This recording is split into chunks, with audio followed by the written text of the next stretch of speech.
आज के मुख्य समाचार। विश्वविद्यालय में छात्रों का जॉब ट्रेनिंग स्कीम के खिलाफ प्रदर्शन। जयराम ठाकुर ने कहा, सरकार केवल कागजी घोषणाओं में व्यस्त। एचआरटीसी की सेवाएं पहले की तरह होगी नियमित। चिट्टे की लत ने तोड़ा एक और परिवार। जल संकट पर जागरूक करेगा the great Himalayan water festival. बचत भवन में गौशालाओं पर कार्यशाला। बाबा अंबेडकर पुस्तकालय की मांग को लेकर धरने पर बैठे रवि दलित। कुतिया को अजगर ने निगला। थुनाग महाविद्यालय की समस्याओं को लेकर शिमला में पत्रकार वार्ता।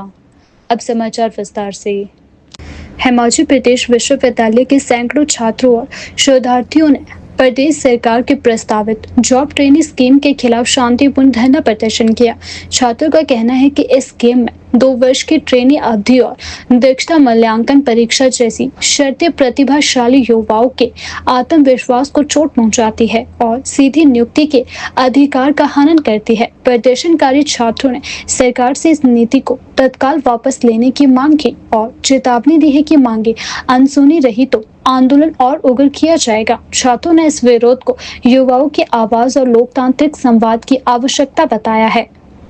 प्रदर्शनकारी छात्रों ने सरकार से तत्काल इस नीति को वापस लेने की अपील की, साथ ही चेतावनी दी है कि यदि मांगों को अनसुना किया गया तो आंदोलन का स्वरूप और अधिक तीव्र होगा। यह विरोध प्रदर्शन न केवल युवाओं की चिंता का प्रतीक है, बल्कि लोकतांत्रिक संवाद की आवश्यकता को भी रेखांकित करता है।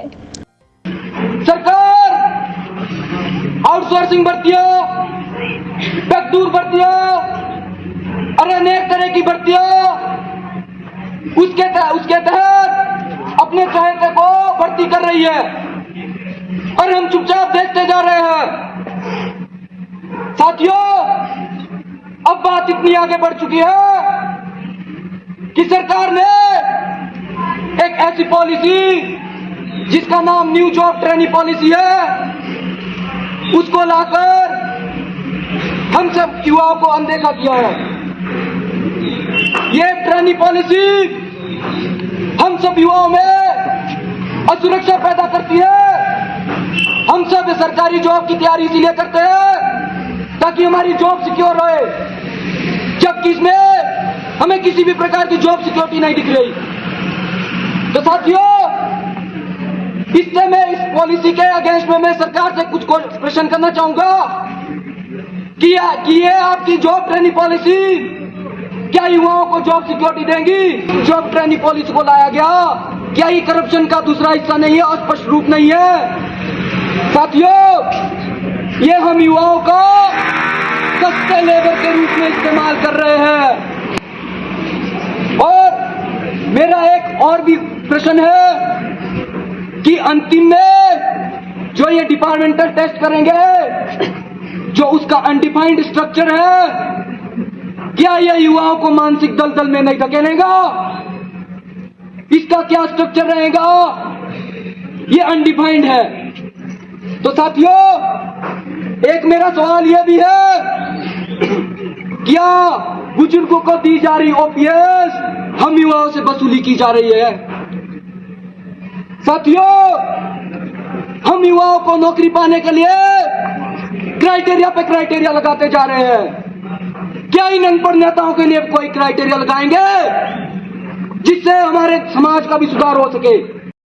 मंडी जिले में लगातार हो रही आपदाओं और हालिया बादल फटने की घटनाओं पर पूर्व मुख्यमंत्री एवं नेता प्रतिपक्ष जयराम ठाकुर ने प्रदेश सरकार की नीतियों पर गंभीर सवाल उठाए हैं। मंडी शहर के जेल रोड क्षेत्र में बादल फटने की घटना के बाद मौके का जायजा लेने पहुंचे जयराम ठाकुर ने कहा कि यह समय राजनीति का नहीं बल्कि जवाबदेही का है। उन्होंने बताया कि जेल रोड के इस घटना में अब तक 3 लोगों की मौत हो चुकी है, जबकि एक व्यक्ति गंभीर रूप से घायल है और उसकी टांगे तक टूट चुकी है। मलबे में 50 से अधिक वाहनों के दबे होने की आशंका है। जयराम ठाकुर ने कहा कि पिछले एक माह में मंडी जिला को बादल फटने की घटनाओं से 1500 करोड़ रुपए से अधिक का नुकसान हो चुका है और अब तक 50 से अधिक लोग अपनी जान भी गंवा चुके हैं। उन्होंने सरकार पर आरोप लगाया है कि वह केवल कागजी घोषणाएं करने में व्यस्त है, जबकि जनता हर बारिश के साथ जीवन और संपत्ति को लेकर भय में जी रही है। उन्होंने सरकार से तत्काल राहत और पुनर्वास कार्य तेज करने की मांग की है और कहा है कि आपदा की इस घड़ी में प्रशासन को सक्रिय और जवाबदेह बनाना बेहद जरूरी है। देखिए, बारिश के कारण नुकसान हिमाचल प्रदेश में पिछले कई वर्षों से लगातार हो रहा है और अभी भी इस बार भी बरसात के कारण बहुत बड़ा नुकसान हुआ। पहले हमारे 3 विधानसभा क्षेत्र, 4 विधानसभा क्षेत्र जिसमें सराज, नाचन, करसोग और धर्मपुर विधानसभा क्षेत्र में नुकसान हुआ। आज हम रात को यहाँ पर मंडी में पहुँचे थे तो पूरी रात बारिश हुई और बारिश के बाद जब सुबह उठे तो चारों तरफ इस बात का शोर था कि यहाँ बहुत बड़ा नुकसान हुआ। जब मौके पर हम आए, मैं और अनिल शर्मा जी स्थानीय विधायक है यहाँ पर, हमने मौके पर देखा तो सचमुच ये चिंता का विषय है कि जहाँ कभी पानी इस नाले में बहुत ज़्यादा आता न, बहुत थोड़ा आता था, सैकड़ों गाड़ियाँ बह करके चले गई है, बाइक चले गई है। 3 लोग जो है जिनकी डेथ हो गई, डेड बॉडी रिकवर हो गई और इसके अलावा अभी भी मिसिंग है। संभावना यह है कि एक आदमी की मिसिंग की खबर यहाँ पर जो सुनने को मिल रही है और मैं सिर्फ यही कहूँगा कि इस बारिश के कारण जो नुकसान हो रहा है उस नुकसान ने पूरे हिमाचल प्रदेश को बहुत चिंता में डाल दिया है और ऐसे में सावधान होकर के काम करने की आवश्यकता है। सरकार जो जितने भी प्रभावित परिवार हैं उनके लिए राहत का इंतजाम करे और उसके साथ साथ में जो अनिल शर्मा जी का घर है सैन के पास भी, जहाँ से इनका आना हुआ, ये भी पैदल चल करके यहाँ पर पहुँचे हैं। बहुत कठिन परिस्थिति, रास्ता अभी तक भी खुला नहीं है तो गाड़ियाँ वहाँ पर भी बहुत बड़ी संख्या में चले गई है। तो बहुत बड़ा नुकसान इस प्रकार से मंडी शहर के अंदर भी हुआ है। अभी तक ये कहा जा रहा था कि इस राज्य में कई कारण गिनाए जा रहे थे, लेकिन कोई कारण नहीं। जहां बारिश और जहां क्लाउड बर्स्ट हो रहा है, जहां ये फ्लैश फ्लड आ रहे हैं, तो उसके लिए अब आज की तारीख में कोई सीमा तय करना बड़ा कठिन हो गया कि कहां आएगा कहां नहीं आएगा। लेकिन कुल मिलाकर के सावधान होकर के रहने की आवश्यकता है। हिमाचल प्रदेश के ऊना जिला के बगाना विकास खंड के उप तहसील जोल के कठो पंचायत के गांव धरू में बीते कल उस वक्त हड़कंप मच गया जब एक विशालकाय अजगर ने एक घर के बरामदे में बैठी कुतिया को निगल लिया। यह खौफनाक मंजर देखकर स्थानीय लोग सहम उठे और पूरे गांव में दहशत फैल गई। जानकारी के अनुसार संध्या देवी पत्नी स्वर्गीय किशन चंद अपने पोते योगेश के साथ सुबह करीब 5 बजे बरामदे में सो रही थी। बरामदे के कोने में बने बाथरूम के पास एक कुतिया बैठी हुई थी। अचानक एक बड़ा अजगर वहां आ धमका और कुतिया पर झपट पड़ा। संध्या देवी की आंख उस समय खुली जब उन्होंने अजीब सी आवाजें सुनी। बाहर निकलकर देखा तो अजगर कुतिया को पूरी तरह लपेट चुका था और निगल रहा था। महिला ने तुरंत शोर मचाकर पड़ोसियों को बुलाया। हालांकि जब तक ग्रामीण मौके पर पहुंचे तब तक अजगर कुतिया को पूरी तरह निगल चुका था। घटना की जानकारी वार्ड मीना कुमारी को दी गई। उन्होंने तत्काल बीट वन रक्षक को सूचित किया। इसके बाद वन विभाग की टीम ब्लॉक ऑफिसर संजीव के नेतृत्व में घटना स्थल पर पहुंची और अजगर को सुरक्षित तरीके से पकड़कर जंगल में छोड़ दिया। गनीमत यह रही कि इस घटना में किसी इंसान को कोई नुकसान नहीं हुआ है। हालांकि इस भयंकर दृश्य को देखने के बाद गांव में डर का माहौल है। स्थानीय लोगों ने वन विभाग से मांग की है कि वन्य जीवों की निगरानी बढ़ाई जाए और ऐसे खतरनाक जीवों को रिहायशी इलाकों से दूर रखने के उचित कदम भी उठाए जाए। शिमला के पुराने बस स्टैंड में हुई हिमाचल पथ परिवहन निगम HRTC की BOD की बैठक में निगम कर्मचारियों की मांगों पर अहम फैसले लिए गए। बैठक में HRTC अध्यक्ष मान सिंह ठाकुर ने सभी मांगे स्वीकार करने के लिए प्रदेश सरकार का आभार व्यक्त किया है और घोषणा की है कि अब HRTC की बसें पुनः सामान्य समय पर नियमित रूप से चलेगी। 8 घंटे की सीमित सेवा अब लागू नहीं रहेगी। मुख्यमंत्री सुखविंदर सिंह सुक्खू ने बैठक में कहा है कि HRTC के चालक और परिचालक की जो भी आमदनी होगी वह सीधे उनके खातों खातों में जमा की जाएगी। सरकार ने कर्मचारियों के लंबित भुगतान को पूरा करने के लिए लगभग 150 करोड़ रुपए का ऋण लेने का निर्णय लिया है। बैठक के बाद चालक परिचालक संघ ने एक बड़ा बयान जारी करते हुए स्पष्ट किया है कि एचआरटीसी की सेवाएं पहले की तरह जारी रहेगी और जनता को परिवहन सुविधा में कोई बाधा नहीं आएगी। इस निर्णय से निगम कर्मचारियों को राहत मिली है और जनता को फिर से समयबद्ध और नियमित बस सेवाएं मिलने की उम्मीद जगी है। सबसे बड़ी बात तो ड्राइवर यूनियन की जीत हुई है। वर्षों पुरानी ड्राइवर यूनियन की मांग जो वरिष्ठ चालक का पदनाम मांगने की थी, पदनाम लेने की थी, वो माननीय मुख्यमंत्री महोदय जी ने कल उस मांग को मान लिया है और 202 सीनियर ड्राइवरों को दे दिए गए हैं। मैं धन्यवाद करना चाहूँगा माननीय मुख्यमंत्री महोदय जी का और मैं पूरे प्रदेश के ड्राइवरों को का भी धन्यवाद करना चाहता हूं कि उन्होंने इस मांग को बड़े जोर शोर से उठाया और ड्राइवर यूनियन का मैं धन्यवाद करना चाहूंगा पूरे पदाधिकारियों का जिन्होंने इस मांग को पूरा करने के लिए पूरा सहयोग दिया। ये बहुत भारी जीत जो है हिमाचल पथ परिवहन निगम ड्राइवर यूनियन की है। हम प्रबंधन का और सरकार का माननीय मुख्यमंत्री मोदी जी का धन्यवाद करते हैं और हिमाचल पथ परिवहन निगम के चालकों को हम उनको बधाई देते हैं कि आपको जो 202 सीनियर ड्राइवर वर्षों पुरानी मांग आपकी पूरी हुई है और आपको आज जो आपका हक मिला है, क्योंकि 130 ड्राइवर ही प्रमोट होते थे, अब आपके 332 के करीब जो है ड्राइवर प्रमोट हो गए। इसके लिए मैं माननीय मुख्यमंत्री महोदय का धन्यवाद करना चाहूँगा। उसके बाद एक मांग हमारी ओवरटाइम नाइट की थी। ओवरटाइम नाइट माननीय मुख्यमंत्री महोदय जी ने हमें आश्वस्त कराया कि आपको 2 महीने का ओवरटाइम नाइट, इस महीने जो 1/8 को सैलरी मिलेगी, 1 महीने का ओवरटाइम नाइट इस महीने मिलेगा। उसके बाद 9वें महीने जब सैलरी मिलेगी तो 1 महीने का ओवरटाइम आपको और दिया जाएगा। इसके लिए भी हम उनका धन्यवाद करना चाहते हैं।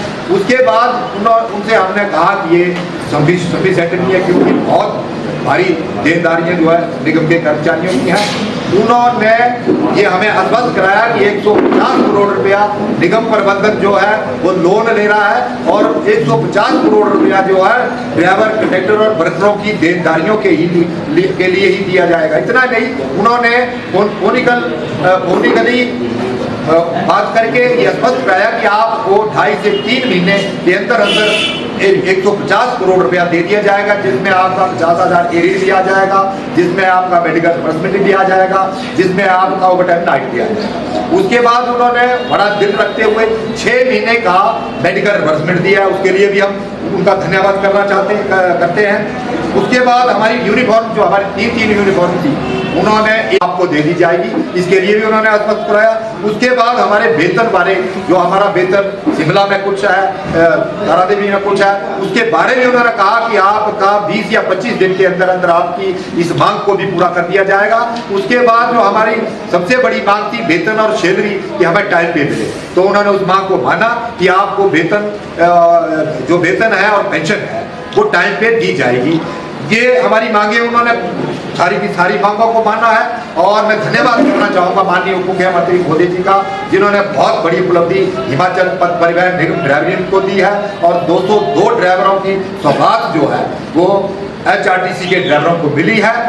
उसके लिए एचआरटीसी के ड्राइवरों को मैं बधाई देना चाहता हूं और धन्यवाद करना चाहता हूं प्रबंधन और सरकार का। उसके बाद निगम प्रबंधन ने कल की जो बीओटी हुई उसमें एक जो बैंक में हमारी इंश्योरेंस होती थी, पॉलिसी होती थी, आज उन्होंने ये भी फैसला लिया कि एचआरटीसी ही इसमें लिख के बैंक वालों को देगी। कर्मचारियों की जो इंश्योरेंस है 50 लाख की पॉलिसी जो है वो अपने आप हो जाएगी, उसमें से हमारा आपका कोई पैसा नहीं कटेगा। उसके बाद माननीय उप मुख्यमंत्री महोदय जी ने जो 20% किराया घटाया है वोल्वो बस का और हिमसुता का, उसका भी हम स्वागत करते हैं और प्रदेश की जनता को जो सुविधा मिलेगी हम प्रदेश की जनता से भी गुहार लगाना चाहेंगे कि एचआरटीसी की बसों में सस्ता सफर करें और सुरक्षित सफर करें। हिमाचल प्रदेश की गौशालाओं की स्थिति और प्रबंधन को लेकर शिमला के बचत भवन में एक महत्वपूर्ण कार्यशाला का आयोजन किया गया। इस कार्यशाला की अध्यक्षता उपायुक्त अनुपम कश्यप ने की, जिसमें प्रदेश के विभिन्न जिलों से आए पशुपालकों ने हिस्सा लिया। कार्यशाला में गौशालाओं से संबंधित मूलभूत समस्याएं जैसे चारा, पानी, दवाई और बुनियादी सुविधाओं की कमी पर चर्चा हुई।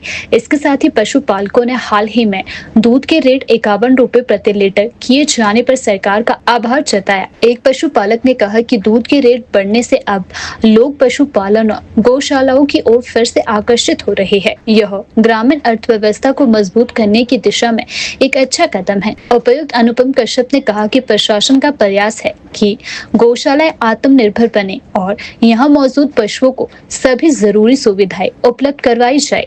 यह कार्यशाला प्रदेश में पशुपालन को प्रोत्साहित करने वाली एक सकारात्मक पहल के रूप में देखी जा रही है। मैं आज जो बताया गया है, क्योंकि हम लोग भी एक पशुपालक ही हैं, मेरे खुद अपने गाय हैं, हम लोग दूध बेचते हैं और ये हमारा पुश्तैनी काम है।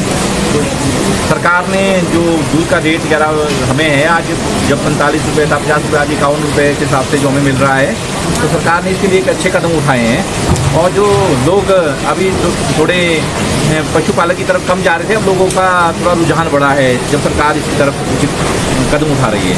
दूध के दाम बढ़ाना, वैसे दूध का सही मायने में दूध का दाम 51 रुपये सरकार ने किया है, तो ये लोगों के लिए फ़ायदेमंद है, परंतु चारे और इसके दाम भी बढ़ते हैं और जो दूध के सही दाम हैं वो लोगों को अभी नहीं मिल पाते हैं, क्योंकि जो आज के टाइम में पशुओं का पालन पोषण जिस तरह से किया जाता है, जैसे फीड वगैरह हैं या कोई भी चीज़ें, वो मार्केट में महंगी मिलती हैं और उचित मूल्य मिलना स्वाभाविक है कि लोग चाहते हैं कि हमें इससे भी कुछ ज़्यादा उचित मूल्य मिले, क्योंकि जो भैंस की दूध है, भैंस लोग कम पालते हैं, गाय की जर्सी गाय की तरफ ज़्यादा लोगों का रुझान है, क्योंकि जर्सी गाय मात्र 15 से 20 किलो दूध देती है और भैंसों के दूध का रेट शायद सरकार ने भी उसको 10 रुपये 61 रुपये के हिसाब से भैंस के दूध का है। तो मैं हमको सरकार से जो ये इस तरह की वर्कशॉप लगाई गई है और सरकार के माध्यम से लोगों को, जैसे सांझे साहब ने बताया कि इस तरीके से लोगों को जागरूक तो किया जाता है, परंतु लोगों को इनके जो सही बेनिफिट्स हैं उसके बारे में जानकारी मिलती है। और अभी एडीसी साहब के साथ हुई इसी तरह की ऊपर दूसरी भी हम लोग एक कार्यशाला में मैं गया था, वहाँ भी इसी तरह की मीटिंग थी। मेरा नाम सुषमा है, मैं ग्राम पंचायत जुमगा से आज पशुपालन विभाग की तरफ से जो है यहाँ पे पशुपालकों के लिए जानकारी देने के लिए जो है बुलाया गया था, जिसमें कि पशु के बारे में, पशु का रहन सहन, किस प्रकार से चारा, किस प्रकार से आज जैसे पशु सड़कों पे छोड़े जा रहे हैं उनके लिए कि क्या व्यवस्था की जाए जिससे कि वो सड़कों पर न छोड़े जाए, इसके बारे में, और पशु का रहन सहन, शेड कैसा होना चाहिए, इसके बारे में जो है जानकारी दी।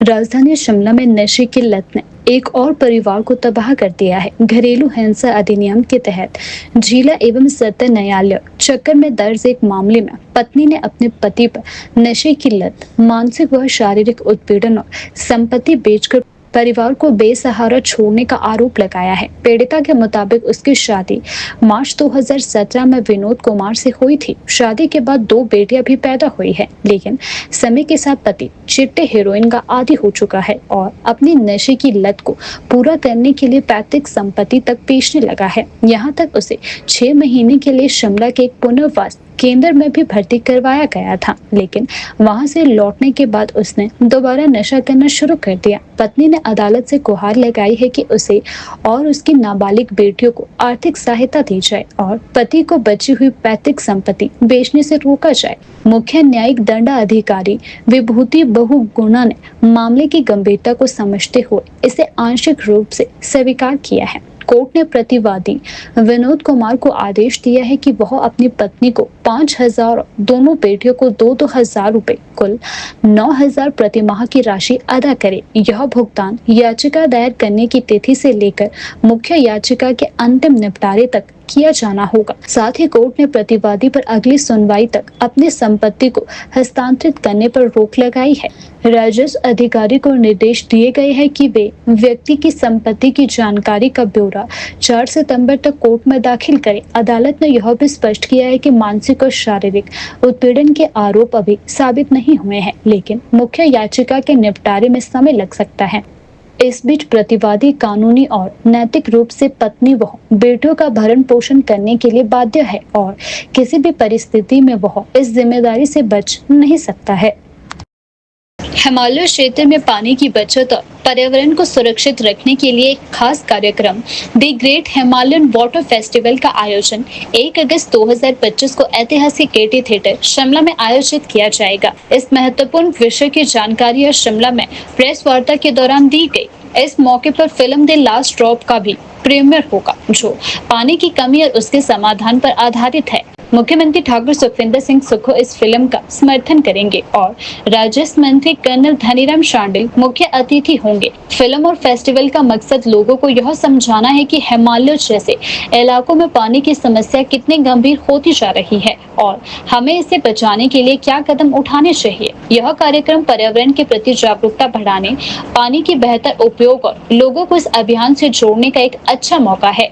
मैं हूँ डॉक्टर पारस प्रकाश, मैं पेंटेरसन्स प्राइवेट लिमिटेड का डायरेक्टर हूँ और हमने एक फेस्टिवल जिसका नाम रखा है the great Himalayan water festival, उसका आगाज किया है यहाँ पे शिमला में पहली बार। ये इसकी प्रेरणा हमें मिली, स्टॉकहोम पे एक वाटर फेस्टिवल होता है और वो एनुअल इवेंट होता है, तो we are trying to initiate this water festival which raises awareness लोगों में फैले कि पानी को बचाना कितना जरूरी है, क्योंकि आने वाले वर्षों में काफी दिक्कत आ सकती है। तो इस विषय पे हमने एक फिल्म का रिलीज भी रखा है जिसका नाम रखा है द लास्ट ड्रॉप। ये 25 मिनट का एक शॉर्ट फिल्म है जिसमें मुख्य भूमिका जो निभा रहे हैं वो है अरुण शर्मा, जो कि आप लोग सब ऑलरेडी जानते होंगे, परिचित होंगे। द केबीसी वंडर बॉय के नाम से उनको जाना जाता है। और इसमें जो सेकंड लीड में है वो है ईशा शर्मा।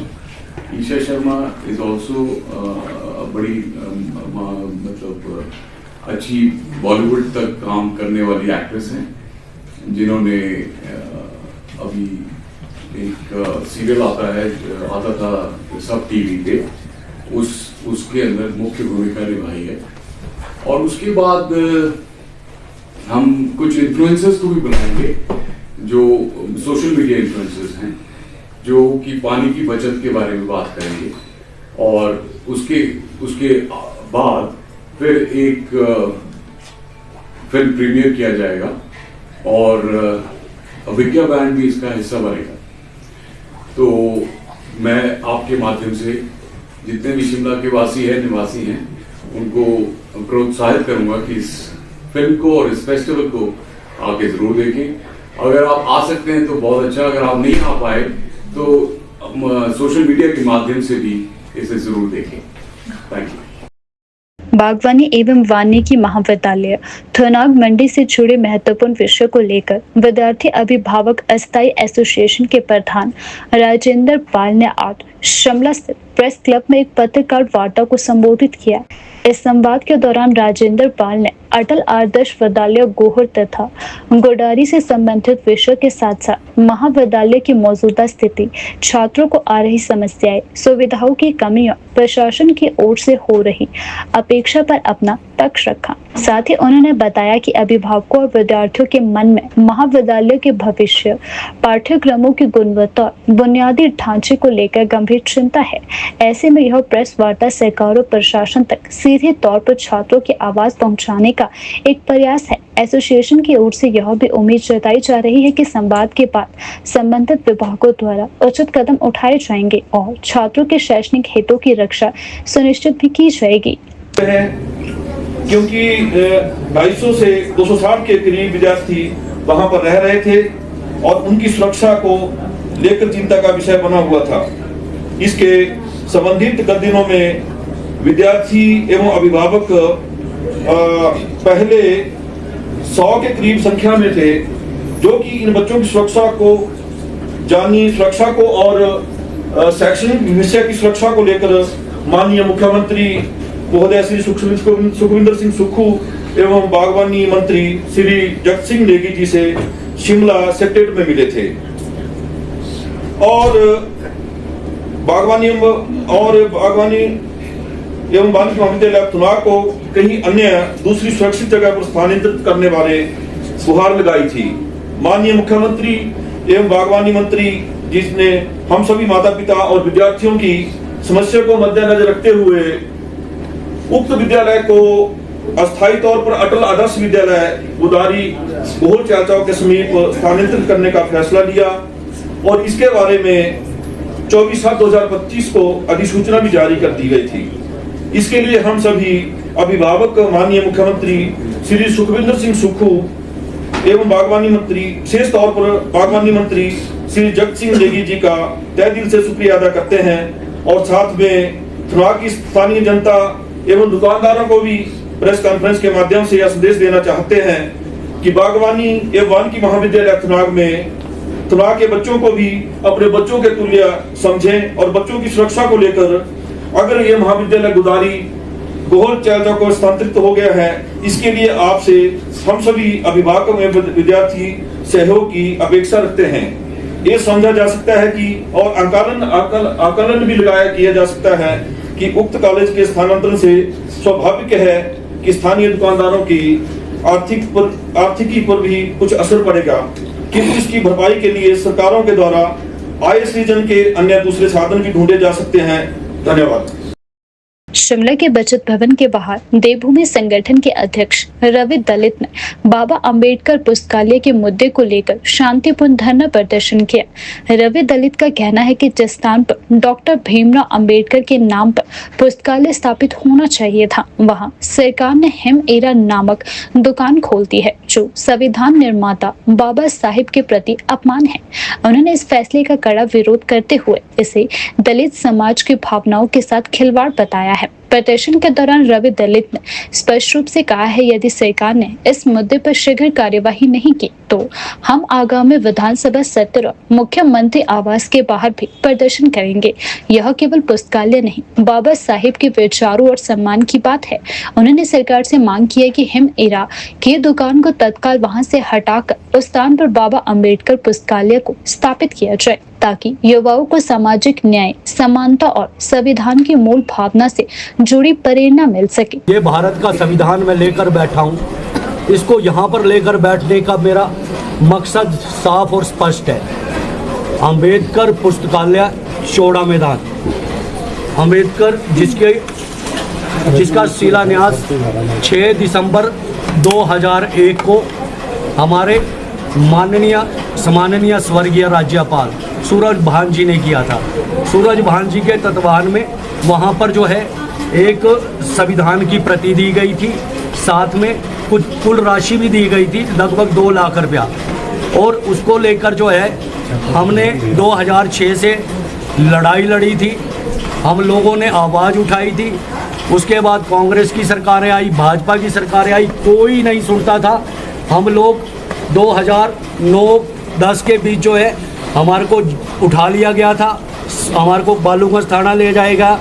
उसके बाद भी हमने प्रयास नहीं छोड़े और प्रयास जारी रखे। और उसके बाद जब भाजपा की अभी 2022-23 के मध्य की बातें हैं ये, जब वहाँ पर जो है स्मार्ट सिटी का जो है पैसा लाया गया और उसके तहत जो है वहाँ पर बुक कैफ़े का जो है वहाँ पर बनना पुस्तकालय था। इन कांग्रेस और भाजपा खराब हो गई, जबकि उद्घाटन जो है वहाँ पर शिलान्यास किया गया था वो पुस्तकालय के लिए किया था, लेकिन इन लोगों ने बिल्कुल भी नहीं मानी। उसके बाद हमने फिर धरना प्रदर्शन किया, वहाँ पर राज्यपाल और मुख्यमंत्री के सामने, जयराम ठाकुर के सामने धरना प्रदर्शन किया। उसके बावजूद आप दिखाई फिर भी वहाँ पर बोर्ड लगाए गए, उसका भी हमने विरोध किया। लेकिन हाल ही में इनकी नीयत और इनकी सोच इतनी गंदी और इतनी गलत है, इन लोगों ने वहाँ पर बाबा साहब के उस बोर्ड से भी इनको इतनी नफरत है, इतनी घृण आती है इन लोगों को बाबा साहब भीमराव के नाम से और इनके अन्यायियों से इनको इतनी घृण आती है। वहाँ से उस बोर्ड को जो है उन्होंने उखाड़ दिया था। उसके बाद जब हमने समाचार पत्रों के माध्यम से इसको मामले को उठाया और इसको प्रकाशित किया गया, धरना प्रदर्शन पे हम यही मांग कर रहे हैं कि इन लोगों को, हम सीधी सी मांग है हमारी कि बाबा साहब अम्बेडकर का जो हमारा जो बुक कैफ़े है, जहाँ पर इन्होंने बोर्ड तो लगा दिया है, दरवाजे के साथ बड़ा छोटा सा बोर्ड लगाया है, जबकि उसके ऊपर बुक कैफ़े लिखा हुआ है। बुक कैफ़े, वहाँ पर बाबा साहब अम्बेडकर बुक कैफ़े नहीं लिखा हुआ है। वहाँ पर बोर्ड लगना चाहिए जहाँ इन्होंने बुक कैफ़े लिखा है, वहाँ पर बड़ा बोर्ड बाबा साहब अम्बेडकर का लगना चाहिए। और उस बुक कैफ़े के जो बुक कैफ़े है वो बुक कैफ़े की तरह होना चाहिए। वहाँ पर बाबा साहब अम्बेडकर की किताबें, उनका संग्रहालय, उनकी सोच और जो उनसे जुड़ी हुई स्मृतियाँ हैं वो वहाँ पर होनी चाहिए। और जो हीमीरा की दुकान वहाँ पर खुली, अरे बाबा साहब अम्बेडकर संविधान निर्माता है और देश के जो हमारे प्रमुख संविधान निर्माता बाबा साहब अम्बेडकर की जो मूर्ति है वो रिज मैदान पर लगनी चाहिए, क्योंकि और नेताओं की और महापुरुषों की जो इन्होंने प्रतिमाएं रिज मैदान में लगाई है, क्या दिक्कत है इनको बाबा साहब की प्रतिमा रिज मैदान में लगाने से क्या तकलीफ होती है? अभी हाल ही में माननीय स्वर्गीय वीरभद्र सिंह की प्रतिमा को लाने की बात इन्होंने रिज पे की है, लगाने की बात की है। अगर प्रतिमा रिज मैदान में माननीय मुख्यमंत्री, पूर्व मुख्यमंत्री वीरभद्र सिंह की लग सकती है, तो बाबा साहब अम्बेडकर जो संविधान निर्माता है, जिनके वोट बैंक से ये लोग जो है विधानसभा और लोकसभा और यहाँ तक कि ये नगर निगम पार्षद जो है हमारे यहाँ पे अंदर बैठे हुए अनुसूचित जाति के बनते हैं, क्या ये इस प्रस्ताव में उसको नहीं ला सकते थे?